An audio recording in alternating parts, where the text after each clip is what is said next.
নমস্কার, সুপ্রভাত সবাইকে। আজ সকালেই ডাক্তারবাবু এসেছিল। বাবার এখানে ড্রেসিংটা করিয়ে দিচ্ছে।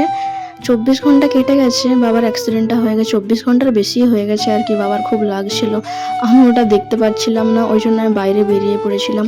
তো এখানে আজকে একটা গাছ লাগাবো। এত বৃষ্টি হয়েছে কাল রাত থেকে, কি বলবো, এখানটা না নোংরা হয়ে পড়েছিল, নোংরা হয়ে বেকার বেকার পড়েছে। আমি ভাবলাম কোনো একটা গাছ লাগাই, তো ওই জন্য পেঁপে গাছ লাগালাম যাতে ফল হয়। তারপর স্নান টান করে এসে আমি ফুল তুলছি। জল হচ্ছিল গাছগুলোতে, এত জল, মা আজ ফুলটা তোলেনি, ওই জন্য ভেজা কাপড়ে ফুলটা তুলছি।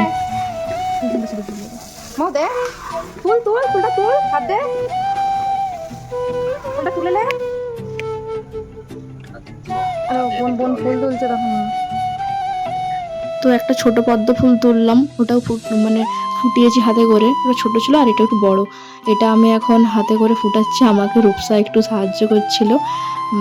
মানে ফুলটা এত বড় হয় ফুটলে, কিন্তু মানে ফুলটা তুলে নিচ্ছি এই কারণে, ফুলটার না ওই যে ডাঁটিটা আছে ওটা হচ্ছে যে বেঁকে গেলো। দিয়ে মা বলছে আর একটা ফুল থাক, মানে আর একটা পদ্ম ফুল আছে এই গামলাটাতেই আছে, ওই জন্য এটাকে তুলে নিচ্ছি। ফুলটা মানে আমি নিজে ফোটাচ্ছি এতটুকু, যখন নিজে নিজে ফুটে এত বড় হয় কি সুন্দর লাগে। তো আমাদের বাড়ির পিছনে আরেকটা টগর গাছ ছিল, ওখানে ফুল তুলে নিলাম। মা আজকে ঠাকুরকে সেবা দিয়েছে, ফুলটা আমার কি ভালো লাগছিল দেখে। তারপর হচ্ছে কি কারণে এত ধোঁয়া জানি না বাইরেটাই। তো আমি স্নান টান করে জামা কাপড় স্নান তো করেই নিয়েছিলাম, জামাটা চেঞ্জ করে বসে আছি। টেলারিং ক্লাসে চলে এসেছি, ওখান থেকে ভিউটা কি দারুণ।